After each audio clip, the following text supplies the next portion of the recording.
In the year 2020, a red panda and a talking sandwich began a podcast called Chatsunami. As the podcast grew, they began attracting the attention of the dreaded podcast bots. Now, in 2022, beginning their third season, they must make their way through all of the Terminator films.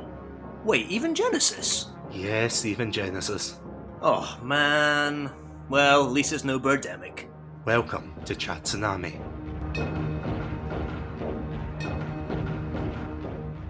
Hello everybody, and welcome to another episode of Chatsunami. My name's Satsunami, and joining me today to discuss... to discuss the world of Pokemon is none other... Is none other than... Sorry, Adam, what are you doing? Adam, you do know that Terminator Month is over, right? We ended Terminator Month. Negative. We only postponed the end. We're doing Terminator Resistance, y'all! No! Oh, when I thought I was out, they dragged me back in. Metal hand rose out of the foundry and pulled you back in. So this is like not a shout out, but the opposite of that. Is that a call out to Miles Dyson? Miles, you doomed us all. Thank you. Thanks for nothing. But yeah, how are you doing today, Adam? I'm doing all right, thank you very much. I'm especially doing all right now that I know Terminator Month is hanging around for a little bit longer. I wasn't ready to see it go. I wasn't ready to watch it drive off into the sunset. Really? Yeah, I love it, man. I've been even watching like a lot of bad films that we've had. I'll say bad, but like films of lowering quality over the last while. I've just enjoyed every second. Long may Terminator Month live. Well, at least they'll get some use out of the thumbnail. That's a plus. You paid good bucks for that, I presume, so get your money's worth. Honest dollar. I was like, honest pound. The sweat off my brow. So, yeah, as you alluded to there, today we are going to be talking about... I was going to joke and say an indie gem, but we'll save that. We'll save that comment for later. Yeah, we're going to be talking about a game called Terminator Resistance, which, I'm going to be honest, I had never heard of this game before it came out. It didn't have a very high profile, in fairness. It wasn't exactly like plastered everywhere and on the side of buses and billboards, so understandable. You know, I actually remember seeing a video of someone like stabbing a Terminator, with the termination knife in the game, and they were doing a thing like, how to kill a Terminator. I remember seeing that and thinking, oh, right, that's cool. Someone's playing the old Terminator game. Never gave it a thought. And then it wasn't until it was on Steam and it was like, oh, here's all these games on sale. And then I saw Terminator Resistance. I'm like, oh, that's cool. An old Terminator game on sale. And then I looked and it said 2019. And I was like, 2019? No way. How did I miss this? But you're right. Is that correct, though, in saying that this came out with like little to no fanfare? Oh, God, yeah. This kind of just like slipped out. It came out, I think, it was in December 2019 as well. So that is the Christmas period, but I think, that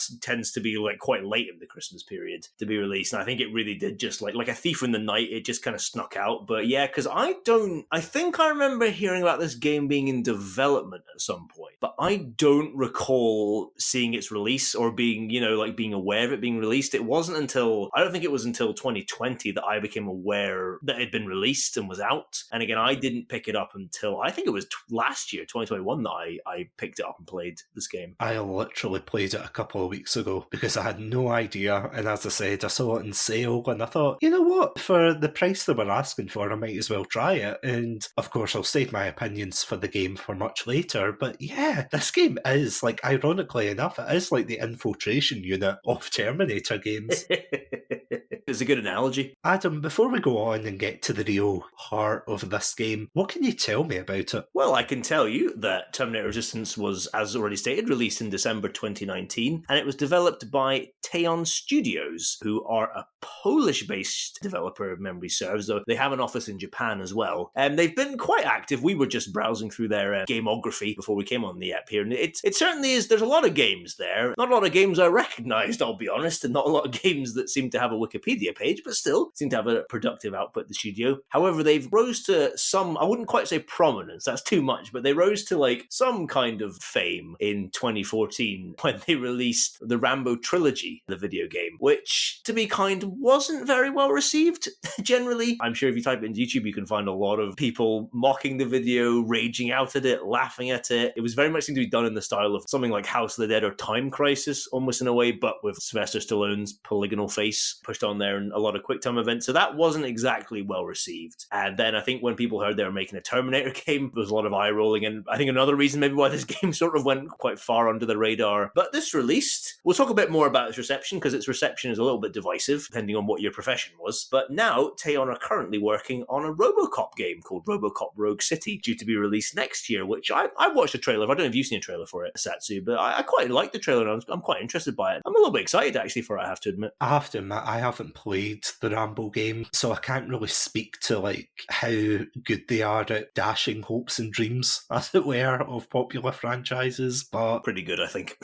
Yeah, probably. It's like Rambo, Terminator, especially RoboCop. Those are very much like 80s and 90s icons. Exactly. Very prolific series. So to actually mess with that is, how to put this, it's really balancing on like a knife's edge, really, to say, are we going to make something good or are we going to piss off a lot of people? Sometimes it's the latter, sometimes it's the former. It's really the risk you take, isn't it? Well, that's exactly it. I mean, adapting like a film license, especially one that is very beloved, you're going to get eyeballs on your product and you're going to get people buying it, because they love a particular franchise, but you are also messing with people who are probably very dedicated to that franchise and are not going to tolerate you messing with their franchise, whether that be with changing canon or just making a bad game. So yeah, there's a lot of pros, but there's a lot of cons to following that route. I mean, how ironic, imagine changing the canon for Terminator.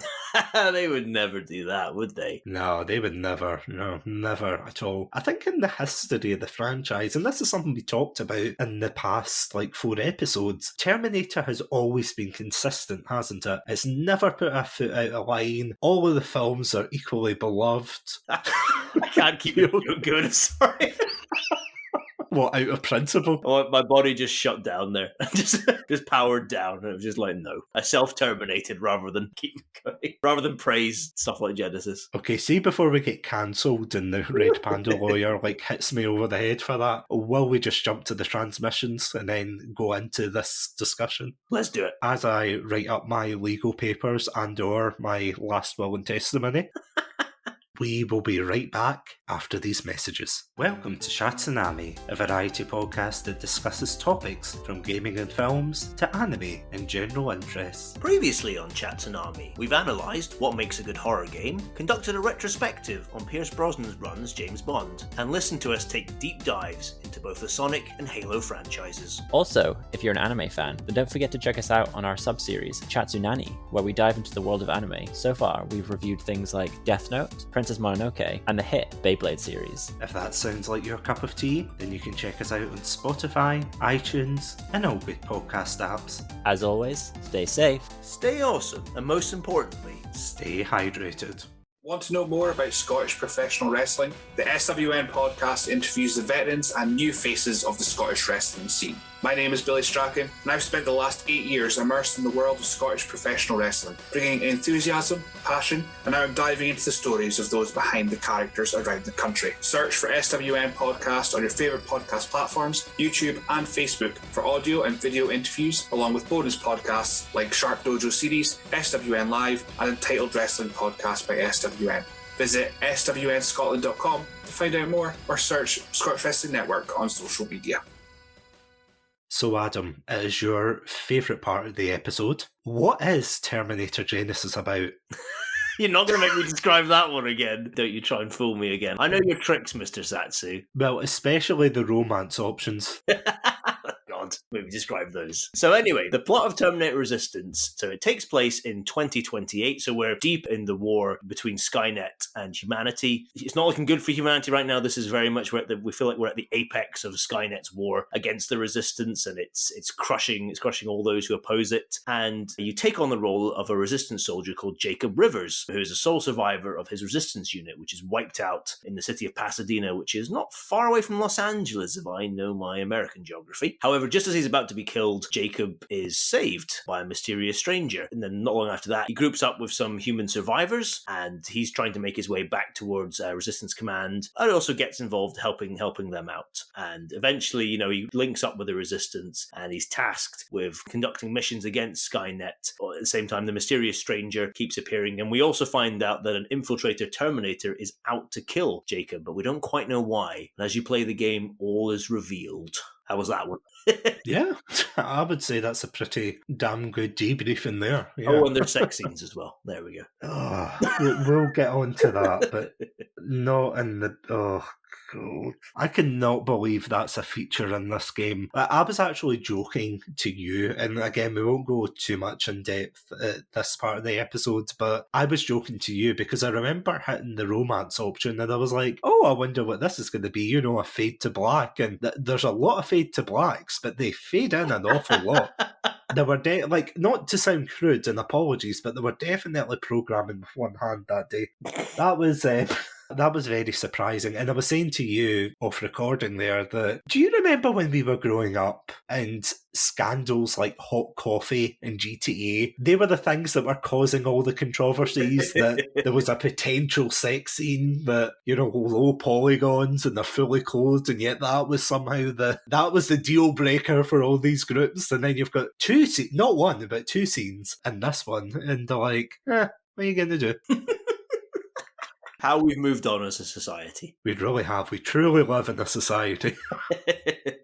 But yeah, we'll put that in the corner right now. We'll put that very controversial option in the game to one side. Let's talk about the positives of this game, because I'm going to get the ball rolling here and just say the atmosphere in this game, the overall feel of Terminator is fantastic.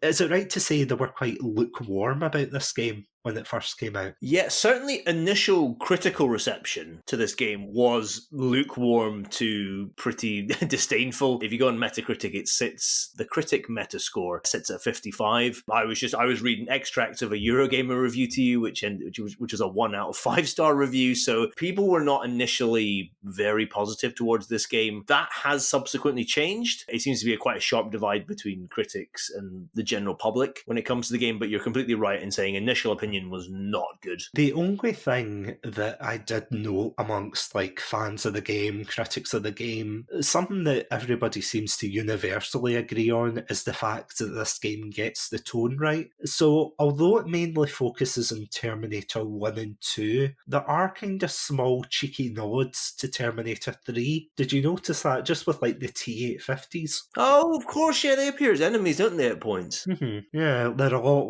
beefier and stronger. Their cores don't explode, I don't think. Well, sort of, if you shoot them, but... The nuclear explosions. Yeah, there's no nuclear.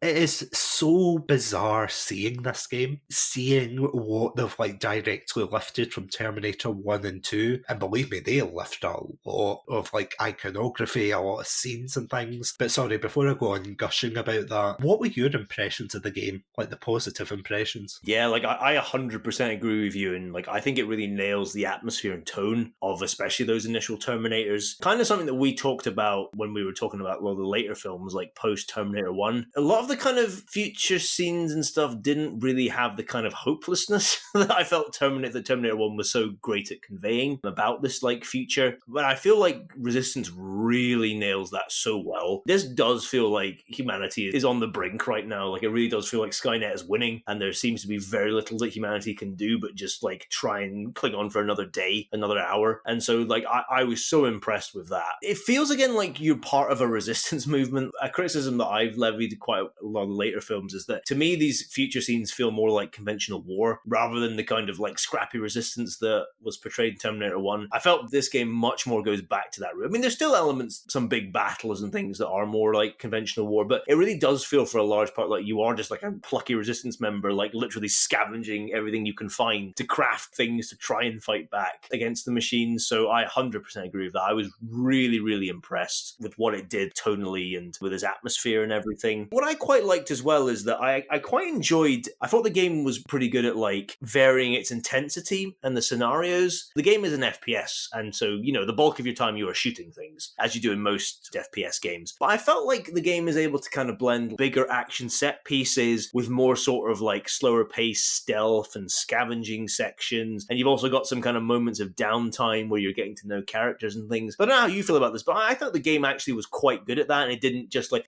pick one lane and just stick with it. It kind of like switched lanes, and I thought that actually was a good choice, and I liked that. Yeah, it was quite surprising that they didn't treat it like a conventional Call of Duty game. Yeah. Because, I mean, don't get me wrong, we will talk about the negatives later on, and I think at best the gameplay is kind of mediocre. Like, I was getting a lot of Homefront flashbacks when I was playing it, thinking, it's an okay one. That is something I pointed out to you, that this is one of the rare examples, because usually when you get like a movie tie-in game, it's usually because they're tied to like a movie or something, that's what brings it down. But ironically enough, I feel as if it's the opposite in this case. I feel as if the fact it is attached to the Terminator name, it actually elevates it and makes it that much better. And I totally agree with the pacing of this game. The pacing is absolutely fantastic in this. You know, you've got moments where you can decide to slow down, speed up, sneak by enemies. There's a particular moment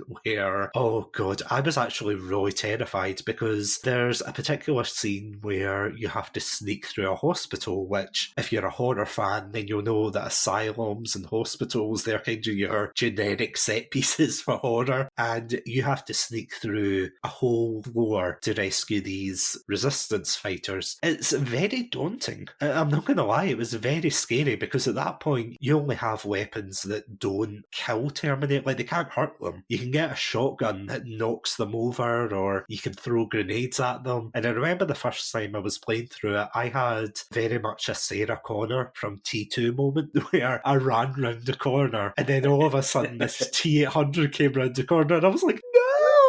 I was running in slow motion back. There was also a moment as well where I got caught behind a door, and this Terminator, it kept spotting me, but because I was like crouched down, it couldn't hit me. So I was like whacking it with the pipe. I was like, get back, get back. And it wasn't doing anything. And the Terminator's looking down as if, what are you doing? And I'm like, get away, you fiend, you vagabond. But I thought moments like that were absolutely fantastic. And I like the fact that they don't introduce the laser weapons right away, because the laser weapons are the only things that can actually destroy T800 models. And can I just say, what a relief it is, and again, this is going to make me sound like a psycho, but what a relief that Terminators are back to Terminating again. As you said, the whole tone of the films going forward, it was very obsessed with being more action-oriented, throwing people around. There was no, that visceral violence or action. There was nothing to say, oh, we should be terrified of this. But in this game, it's like you are genuinely terrified to come up against a T800. If you actually get caught by them, it's like an instant death. And I thought that was quite a cool addition. I T1000% agree with you on everything you said there. It was so great to see these machines become scary again. Certainly, at least initially, I think they lose it a little bit towards the end, because when you get more powerful weapons, you can pretty much start to mow them down. So they kind of lose that. But certainly the first half of the game, and you're completely right about that hospital bit, like that terrified me. I remember playing that and like having a mix of excitement but also just fear at this bit, and it really took me by surprise. And I'd been enjoying the game up to that point, but I did not expect to get that kind of reaction while playing it. So I was so happy to see that, and I'm so impressed with what they did there. It pays great lip service to the original films, but what I like as well is that it feels able to kind of do its own thing too. It doesn't feel like so beholden to T1 and T2 that like it can't like chart its own course, and I think it does it very well between staying in that universe and staying true to it, but also feeling able to tell its own story, you know, and as much as like the story does intersect, especially towards the end with the stories of Terminator 1 and Terminator 2, but I'm okay with that, but I'm so happy that they felt able to tell their own story and actually make their own additions to the lore. And one thing I absolutely loved, weird saying it, but there's a thing they talk about, they mentioned quite a few times in the game, especially early on. They mention a thing called the Annihilation Line, which is just this line of T-800s just marching forward and just killing and destroying everything in their path. Just as like a symbol and like an image, I thought that was so amazing because I could visualize it straight away. And I was like, that's exactly what I imagine Skynet would do. Create a line of like T-800s and just send them like marching forward. And I just was like, I thought that was such like a clever and such an amazing little addition to the lore. So I really like how this game blends itself with the existing lore, but feels able to add new elements, which I think it does really well. Yeah, that was something that the film seemed to fail at quite a lot. And again, I'm no movie producer or writer or anything, so take my words with a grain of salt. But it seemed as if, as I've said before, it seemed as if T2 was like the kind of template going forward. They always had to have the wacky Terminator with the bigger and badder weapons and the abilities. And then you had John Connor running for his life, or you had to have John Connor interwoven in some way. But it was never a case of John Connor was there, but he was in the background. Even with Salvation, they tried that, but they still made him quite a central character. They kept cutting back to him every 5 minutes, and you're like, oh great, it's a John Connor story. Get down, lighting man, you know, that kind of thing. Yeah, it seemed as if they were putting far too much focus on John Connor. And slight spoilers here, in fact, full spoilers for the ending, but we get name drops for John Connor, but we don't actually get to see John Connor until the very end. Can I just say, see that scene at the very end where you walk out with him and he does the thing he does from T2. Remember, he walks out and then he gets the binoculars and he looks out into the distance. Oh, I was fanboying so hard at that. It's so well done. Oh, it's glorious, isn't it? And can I just like point out as well, something that I don't think we've mentioned yet is the sound design for this game. The soundtrack is absolutely fantastic, especially going back to that hospital level, especially for that. It builds up the atmosphere. It's just fantastic because it's not, I mean, I'm struggling to think of soundtracks in Terminator now, but it's not like that kind of rock tune, is it? It's like more the kind of 80s synthesizer music. It's quite industrial at points, like especially at points of action, like you get almost like a kind of machine bang. It almost reminded me a little bit of the GoldenEye film soundtrack at points in the sort of some of the noises and stuff, and I thought it was really effective for that. Can I posit a potentially hot take? Maybe you don't think this is a hot take at all, but can I do that? Go for it. So I think outside of the theme song for Terminator 2, which I think is the best, I think Terminator Resistance's version of the Terminator main tune is probably my second favourite of all time. Yeah, I can see that. I love it. And it does have a slightly more rock vibe to it because it's got those kind of wailing electric guitars, but I really adore it. There were points after I finished this game, I would just sometimes just boot it up if I was doing something else, just to go onto the main menu, just to listen to it. I love it so much. I mean, when I was playing it last night, I think I spent the first couple of minutes just going dun dun dun dun dun dun dun dun dun. And it is, I totally agree with you. It's just so impactful. Like, don't get me wrong, the other films and things, they have their own versions, and it's a Terminator thing, woo, but for this one, it does throw you back into T1 and 2 when you first heard that soundtrack, and you think, this is Terminator. This is the soundtrack. So, completely agree. I think the theme is absolutely fantastic. But are there any other positives? Yeah, like, I don't think the story's, like, amazing. I don't think it's, like, groundbreaking, but I think it's pretty decent. I think it builds well, and I kind of like its ending. I think, as you kind of mentioned it briefly, but I'd like to just co-sign and say I like that you get a mix of kind of more conventional weapons with laser weapons. I feel it's a good mix, and it's nice to have both. And I think as well, I think one last thing I'd like... Actually, one thing I quite enjoyed was I quite enjoyed, like, exploring some of the environments. I thought some of the environments were quite cool to just, like, explore around and just scavenge supplies and stuff. And again, I don't think the game plays any great shakes, but I enjoyed that aspect of it. It kind of like immersed me in the world, I thought. And just as a final point, I'd say I think the finale is really, really good. I think it's so epic, and I think it's really awesome. I was watching a clip of it today before we started recording, and I was like, oh, it's so well done that. Like, I think the music, they do another kind of version of the Terminator theme, and I think it's great. And it just feels epic as you're like smashing your way towards the time displacement unit and everything. Is like a huge battle, and I really like that. Completely agree with you there. The fact that when you're fighting through them and you hear John Connor's voice through the radio and he's like, they've sent a Terminator through, they've sent another, as you're like hopelessly fighting against them. And I think you get 3 Terminators off. You know, they get the original T-800 from Terminator 1, they get the T-1000, and then they get the Infiltrator from the beginning of the game. But I totally agree in regards to the world building. That is something they actually do really well. As you said before, the story isn't amazing. You know, it's not going to blow anybody's socks off anytime soon, if, you know, in the future they still have socks. But at the same time, I did like exploring and actually picking up, you know, the letters. Oh, yeah, They were kind of scattered all around. And the one criticism I would say with that is there was like a gingers have no soul joke thrown in there, and I was like, really? It's 2019. Why are we still making gingers have no soul jokes? Well, there's literally, when you go to the, I think it's before you and Colin find the Infiltrator for the first time, which again, that's done really well because that Infiltrator is creepy as hell. It's just like this very, much like Arnie in the films. It's tall, it's muscular, and it just keeps walking towards you. It's so well done. Yeah, I did like seeing the letters from different people, them saying, I'm gonna make it, and then you turn around and the body's there and you went, oh, you didn't make it at all, did you? I mean, I did like some of the characters.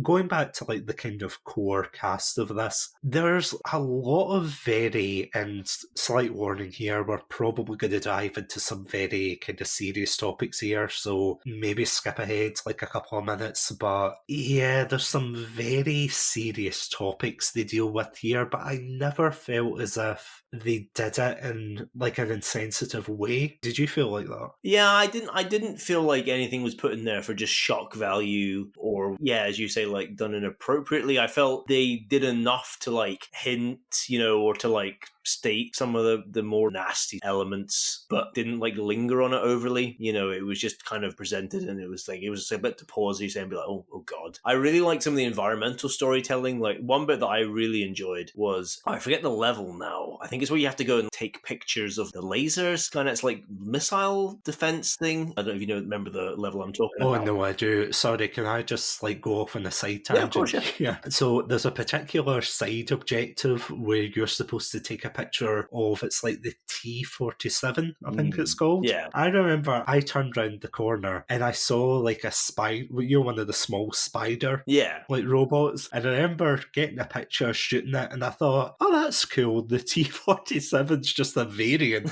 of the spider. And it wasn't until I walked round the corner and I saw this hulking Pacific Rim looking mech looking over at me, and I was like, well, shit, that's not... That's a T-47. Oh no. So yeah, I had to like make a beeline with my brown trousers onto the building next door. Yeah, that was terrifying. It really knows how to keep you on your toes, but sorry, go on. No, that's amazing. I mean, I think actually this place is actually not far away from where that T-47 is. You can go visit Jennifer's old house where her father was, and like Jennifer's one of the main like characters that you can that you kind of meet and you bond with throughout the story. And like you said, you can visit her. I think it's her father's house anyway, or stepfather's. I can't quite remember what the relation is. You can go and you kind of hear from her. She doesn't like. I don't think she outright tells you, but she kind of hints at the fact that he kind of went mad. You know, with it, obviously with everything that was happening, and like she took her like stepbrother and like escaped because she was scared. And then you can like actually go in the house. You can kind of see. You kind of get a sense of his mental state from that. And I thought it was really well done. And it's a bit that I found a really memorable bit that kind of stayed with me. So I thought they did some of those moments really, really well. And it's the fact as well, like it doesn't pressure you to learn more about these characters or do these side missions, but if you're a fan of the story, much like ourselves, then it really pays off. And I think one particular character that I really love, but again, this is going into quite deep themes here, but is the character of Erin, who I thought initially this was going to be a very stereotypical, oh, look at me, I'm a hard ass, I don't take poop from nobody kind of character. You know the kind of character I mean, Adam. Oh, I know exactly who you mean. Yeah, and then when you get to find out about her, you realise that she was actually part of the Terminator camps, where they, for whatever reason, they herd them in, and they, for whatever reason, whether it's for experiments or whatever, they basically, it's just as horrible. It's, as you said in some of the previous episodes, there's a lot of links between that and the Holocaust, the way that they herd them in, they brand them, they treat them basically like cattle. And the way she actually recounts her time in the camp, it's horrific. Like, for example, she talks about a robot called, well, they called it Nurse Ratched, which, first of all, the name's really clever, but they say how they had like this rubbery skin with a permanent smile on it that was supposed to be friendly, or that's what the robots thought. And she speaks about a woman who was pregnant, and apparently being pregnant is like a one-way ticket to getting ground up by the machines, which I thought was horrific. And then she talks about how she took that baby with her husband and managed to escape the camps by hiding in a mass grave. And going back to what I was saying about Homefront before, that's how you use a setting really well, and not for shock value to say, right, everybody, into the mass grave. Press X. Yeah, exactly. Press X to dive into the mass grave. Obviously, we don't see that, fortunately, but the way she recounts it, it's harrowing, it's horrifying. And then we realise that although she doesn't really care for her husband on the outside, you can certainly tell that she has obvious feelings for him, and he is quite like a gentle soul. And then when you actually find him later on, and it's just a shame. He ends up, spoilers, but you find his body and a letter he's written saying that he's going to wait for her, and if he doesn't see her, he's going to go to Mexico. And it's just tragic. It's really like there's glimmers of hope, but you can definitely tell there is hardship in this universe, especially with Commander Barron's character. That really took me off guard. Were you the same? Yeah, because I don't think you'd expect that from her character. Her character, very much when you first meet her, a lot of the time that as you're getting to know her, she really does appear like the kind of military hard-ass drill sergeant. There's no like sympathy or empathy really, it's just like a stony exterior. But you begin to like peel away at those layers, and you see a very vulnerable person underneath who's gone through like incredible hardship of their own prior to becoming this commander of the resistance unit. You can kind of see how that kind of stony personality is developed. So I thought that was kind of very well done. Yeah, I agree. Like I think a lot of most of the main characters are pretty well developed, and like you do kind of want to get to know them more, and that works well for the game's like downtime sections. So you do want to like spend a bit of time and just potter about and get to know people, talk to them, and also as well like find the things they're looking for, and everything. You kind of want to like go out of your way to find things for them, whether it be tools or like find a guitar at one point. Like or maybe I'm getting confused with another game now, but you can find like a puppy as well to give to like the young boy Patrick and stuff. So I think it's quite well done. What I will say is I did find that really weird when you do get the puppy and it makes like no noise, and you go through all these action scenes getting shot at, and the puppy just says nothing. The puppy's like, yeah, I'm going to stay out of this. I wish my dog was as quiet as that. That'd be amazing.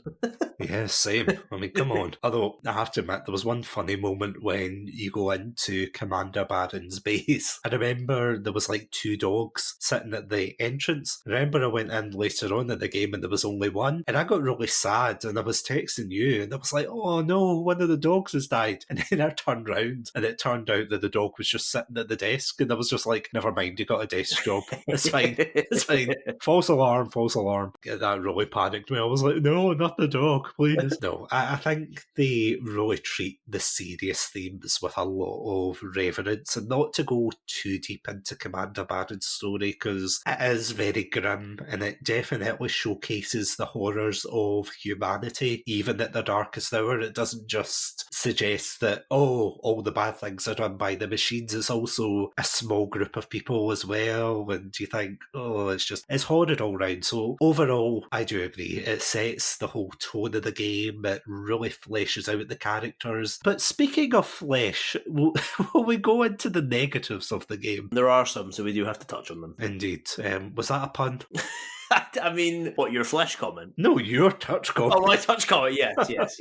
Move on before I say something very inappropriate. Let's go. Well, we just get this point out of the way first. Yeah, go for it. So throughout the game, first and foremost, it is an FPS. You know, you run from point A to B, you do side objectives and things, but also they decided to add like a kind of Fallout system. So, you know, you can hack things, you can, which I think is cool, by the way, that game of Frogger that you have to play when you're trying. The game of Frogger, actually, is it? Yeah, so do I. Oh, I think it's great. But, you know, you hack things, you have conversation trees, you have romance options, you have lockpicking, that kind of thing. I thought it was really well done. But then they added a romance option, which, although it is new in a video game, you know, you've got them with Skyrim, Fallout, really any RPG, like insert any RPG here and it's going to have a romance option. But they decided to go one step further and have a hot coffee / rumpy pumpy scene. In fact, two of them throughout this game. And don't get me wrong, you don't see, how to put this in the nicest way possible, you don't see everything, fortunately, but from what you do see, it's basically like, it feels like you're having a fight with a puppet. You know those old Goosebumps where it's like the night of the living puppet? It's like you wake up and there's this puppet on top of you trying to beat you to death. The kind of glassy expression. I'm going to borrow a phrase from our playthrough of Heavy Rain, the oh yeah. Did this need to be in the game?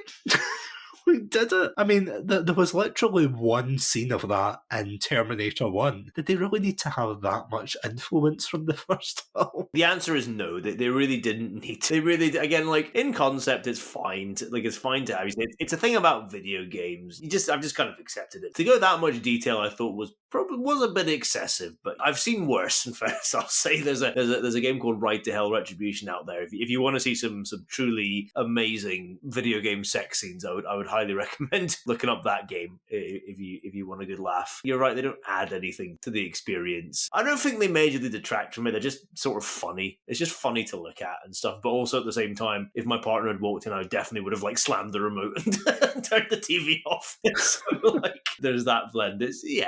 It's awkwardly funny, to be honest. I mean, it's that moment as well that when you're playing it, basically, if you've earned the trust of both love interests, which can I point out that you can romance both of them. There you go, exactly. You don't have to commit yourself in this game. Polyamory, not just for Terminators.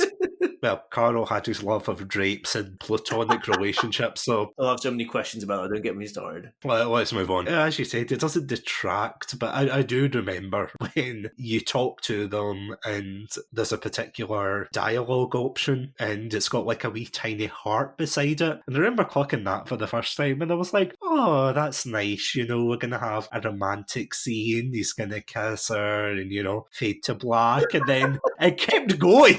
I was like a Victorian. I was like, oh my goodness, is that her leg? Is that an ankle? I was like, oh no. Again, I was looking at the door thinking, if my partner walks in right now, I'm going to be so embarrassed. You don't understand. It's a game about Terminators.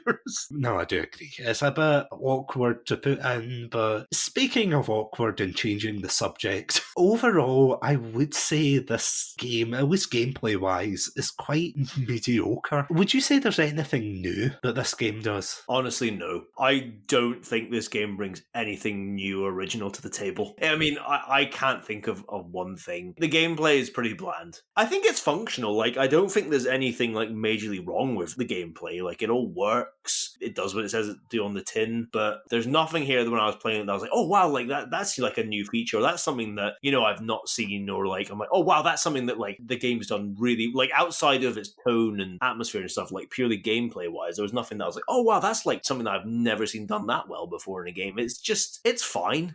To be honest, I don't think it's bad, but on the same hand, I do not think there's anything spectacular or particularly noteworthy gameplay wise. Why did they have a camera on the night vision goggles? That's something I don't understand, because I get for reconnaissance and to kind of pad out the game, but see, after you take a picture of the T-47, you take a picture of like the missile sites, that's really it, isn't it? You never really use it again. No, not as a camera. It's got like a detection filter, hasn't it, though, where you can like brings up Terminators and stuff, doesn't it? memory serves. Yeah, it does, but then it brings up the Canon logo right underneath it, because it's like you've constantly got this reticule. At one point in the game, once you get it, you've got this huge circle in the middle of the screen saying, did you know you could take a picture of a Terminator? Is there like research points again? I'm trying to remember it, because this game has a skill system to it where you can like upgrade different skills. Does that factor into it, or? Not as far as I remember, no. Not for the camera, anyway, or the features of it. That seems pretty pointless then.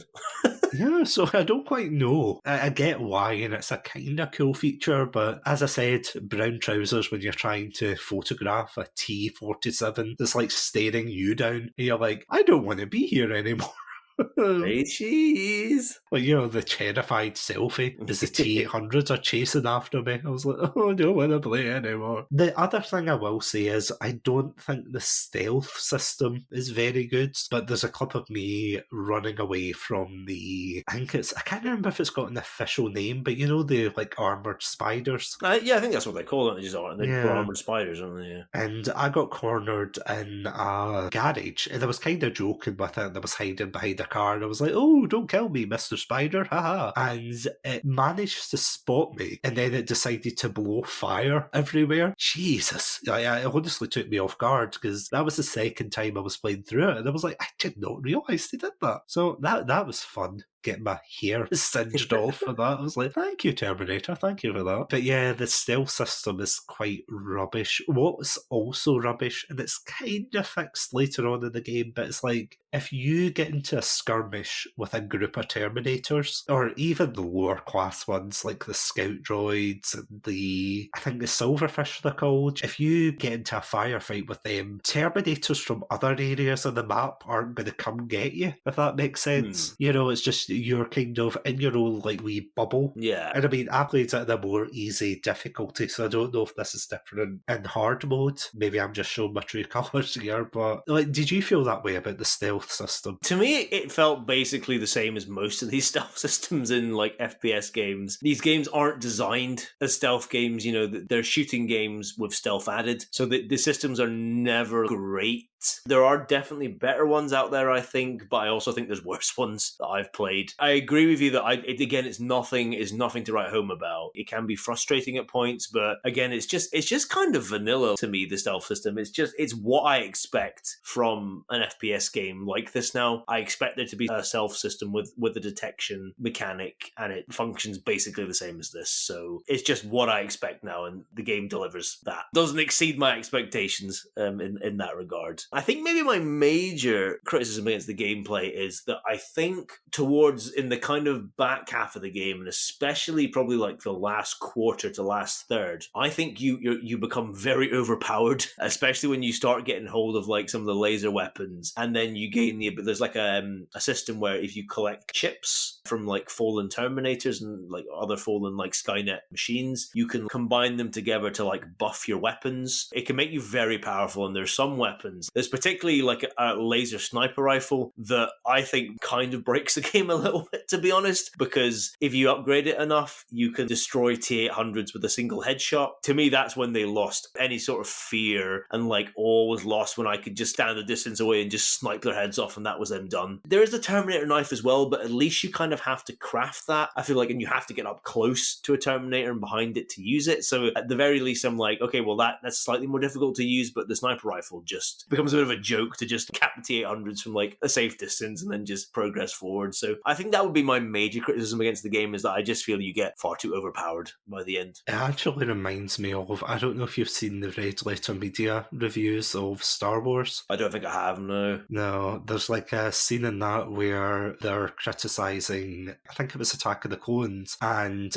you remember the scene where it's like Obi-Wan and Anakin, they're like in the stadium, and they don't have the lightsabers. The guy who made the video, he was commenting on how, what they're going to do now, you know, they're going to have to find creative ways to fight and everything, and then like these two random Jedi throw them spare lightsabers, and he's like, oh no, don't give them lightsabers. That's almost how it feels in this game, where it's like, oh, we're going to have to, you know, fight against the annihilation line, we're going to have to sneak around, and it's like, you're right, as soon as you get the lasers, that's it. And especially the purple lasers. Exactly. That's it. That's just in-game, really. You becoming overpowered and becoming the Terminator Stranger, as it were, but the only time I think that's acceptable is in the finale, when you're rushing with John Connor's heart of the Resistance, as it were, pushing through with the best that humanity has to offer, and I think that's really good. But yeah, no, I totally agree. Kind of previously, it's not great. One other thing I want to point out is the reveal of the Stranger. Were you disappointed? Am I just going to be sitting here in self-disappointment? I think, unfortunately, you're going to be sitting here in self-disappointment because I don't think it's anything amazing, but I kind of liked it. Again, yeah, as I say, like, I wasn't like, oh my, it wasn't like the ending of Bioshock Infinite here where I'm like, what? And it just blew my mind. I was just like, oh, okay. Like, I was like, that's kind of neat. I kind of liked it. I thought it tied it nicely together. But yeah, and I kind of like the choice at the end. It does give you, it did make me pause a little bit at the end before making the final choice, but I will agree, like, it's not going to knock your socks off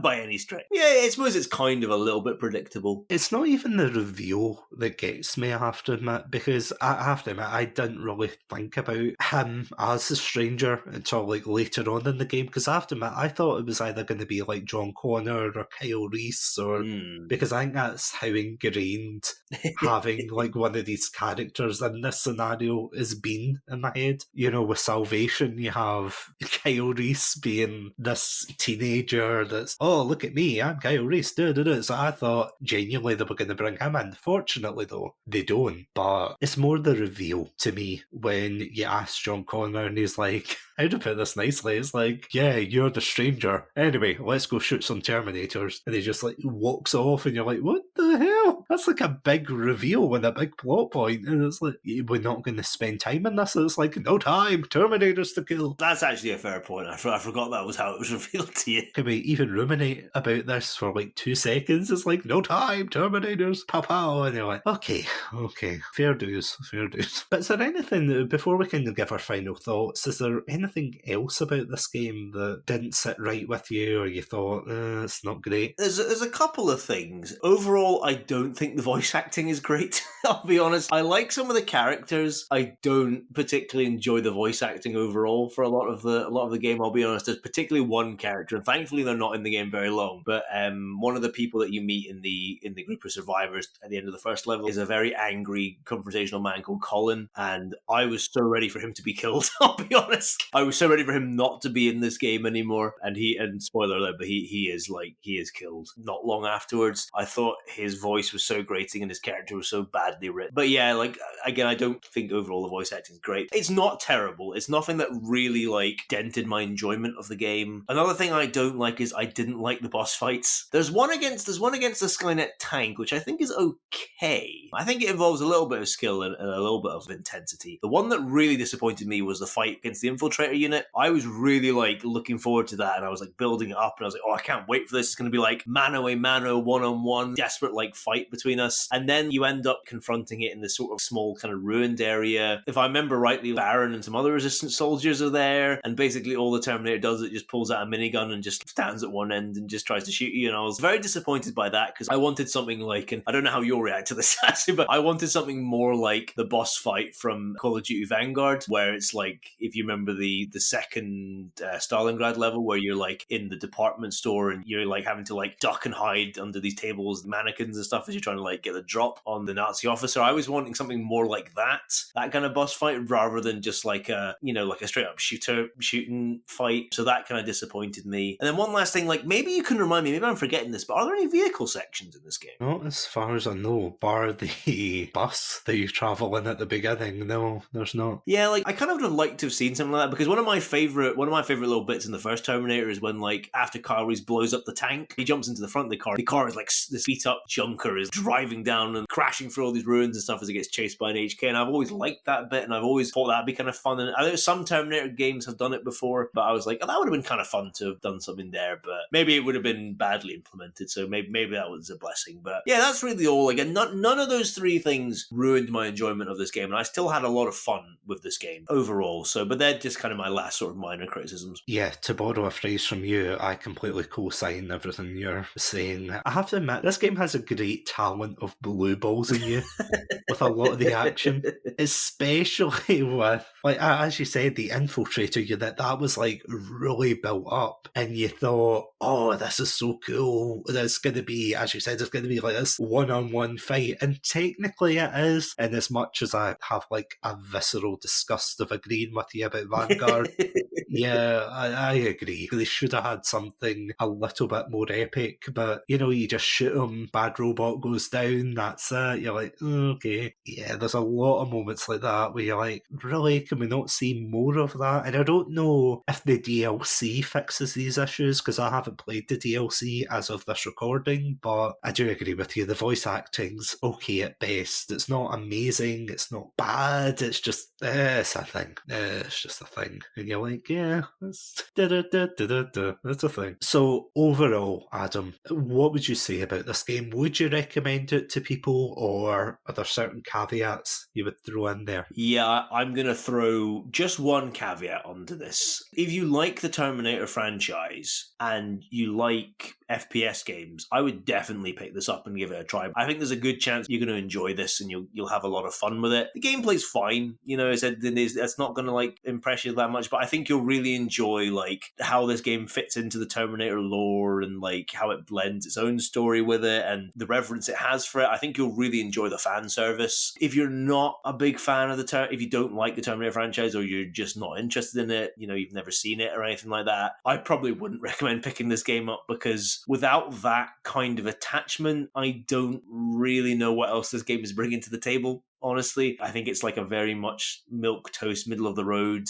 5 out of 10 experience, and there's other things you can play to get that. Like, it's nothing special. So if you don't have that attachment to it, I would certainly not pay full price. I would at the very least wait for a sale to get it and check it out. But I don't think you'll have as much fun with it as somebody who really does like it. But if you do enjoy the Terminator franchise, I would definitely recommend picking this up. But would you agree, Satsu? Absolutely. 100%. I would agree with that. If you're a fan of the first 2 Terminator films, you're going to love this game. There's a lot of janky moments, there's some kind of buggy bits, but overall, bar what we've covered, if you're looking for an unofficial, I mean, it's not the best, but if you're looking for like that unofficial Terminator 3, then yeah, definitely go check it out. You won't really regret it if you get it on sale. I think you'll have an enjoyable time, and it's about, would you say it's about 6 hours long? Or yeah, I probably spent about 8, maybe 8 to 10 hours, but I take a lot longer to play games. I'd probably say between 6 and 8 hours roughly on average. Yeah, no, I think I was the same, because I also did the side missions, and that is something I will say, that this game, although it doesn't force you to do the side missions, you kind of feel compelled, because they're right along the way anyway, so you think, oh, I'll just pop in, grab the milk for Patrick for whatever reason. But at the same time, if you love Terminator and you're a fan of RPG, FPS kind of games, then really you've got nothing to lose. All I'll say is just be wary of the, as I said, the intimate scenes in this game, because you don't want parents, you don't want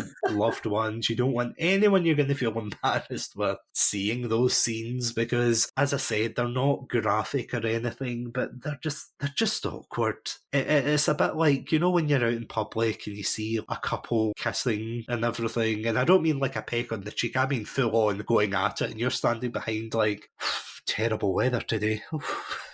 Is that the time? Oh, I better jump off this escalator. It's awkward, but that's the only kind of sticking point. If you're not a fan of Terminator... This isn't going to change your mind. Nah, probably not. I wouldn't say this is a game for you. I would say try it out if you're curious, because you're not really going to lose out on it. You know, it's not like Right to Hell Retribution, or it's not any of these kind of, you know, infamously bad games, but you'll have an alright time with it. And at the end of the day, as long as it works, much like Terminator films, as long as they work, you're going to enjoy them. So yeah, I would say check it out. But yeah, Adam, this is the final episode of Terminator Month, so thank you ever so for Yeah, talking about Terminator Resistance. No, my pleasure. It's made me really want to go back and play it again, because I said it has been a little while since I played this game, and I was pleasantly surprised with how much fun I had with it and how much I enjoyed this game. And I think I was saying to you, like, at one point in the days before we started recording here, like, obviously, you know, Terminator 1 and Terminator 2 I think are still the peak of the franchise, but honestly, like, I think alongside Terminator 3 this is my next favorite Terminator property. They're probably on a level. I really enjoyed it. Certainly the best Terminator video game I've played. I've played a couple, and this is by far head and shoulders the best of them. And yeah, like, I had a lot of fun with it. So yeah, thank you for reminding me of how much joy it brought me, and maybe I'll go check this out again, and I'll definitely keep my eye out and see if the RoboCop Rogue City lives up to the hype. Yeah, fingers crossed, because there's going to be a lot of angry RoboCop fans. I mean, they haven't really recovered since, was it 2017? Oh, I think it was 2015. God. Or was it even earlier? Do you know what? It may well have been. I think I was still in uni actually when it came out. In fact, let me just double check that. Am I sensing a potential ep, by the way? No. I'm shutting that down. Shut it down. 2014, RoboCop came out, the reboot. The one where he wears all black armour for no reason other than the fact that, oh, he can't wear that armour, it makes him look goofy, as opposed to Batman Light. And the fact that he only shoots robots instead of people. Man, see, this is the thing. See all these 80s films, they make me sound like a psycho, because, you know, they're like very violent and they get the point across, and then when you actually see the reboots and they're so watered down, then it's like, oh no, I can't shoot him. It's like, this RoboCop, there's a verb after it. You get RoboCopped if you get shot too many times. Like, come on, guys. Honestly, like, I think that scene from the original, the RoboCop scene from the original film, is the stuff that, like, ends people's childhoods. That's when you enter the world of adulthood, when you watch Peter Weller get literally disintegrated in front of your eyes. Oh yeah, absolutely. I wonder if that'll be in the game. That'd be fun to experience in first person. That'd be worse than, like, the Black Ops 3 delimbing. Oh god, that's another game we'll have to revisit one day. I think we'll review RoboCop first before we review that. That'll be good fun, actually. There we go. Maybe I spy a potential month in the future. What, Robo Month? Robo Month. We'll make our way through all these 80s action film franchises. Your move, creep. And yeah, we of course will buy that for $1 when the time comes. But until then, yeah, that is the end of Terminator Month. So next week we are heading into the spooky month of October. Can you believe how fast this year's going, by the way? I don't want to think about it. That's the scariest thing right now. Nothing else that I'll watch or play this Halloween will be as scary as the march of time right now. You're not wrong. You aren't wrong. So yeah, next week we are going to be talking about probably a property you don't really expect to be so spooky, but trust me, get ready for your childhood to be ruined, because we are going to be talking about what it's like to live in the Pokemon universe. And let me tell you, it is horrifying. If you would like to listen to more of our episodes, you of course can catch us on Spotify, iTunes, and of course our website, podpage.com/chatsunami, where you can catch up on all of our episodes from season 1 through to 3. But until then, stay safe, stay awesome, and most importantly, we'll be back.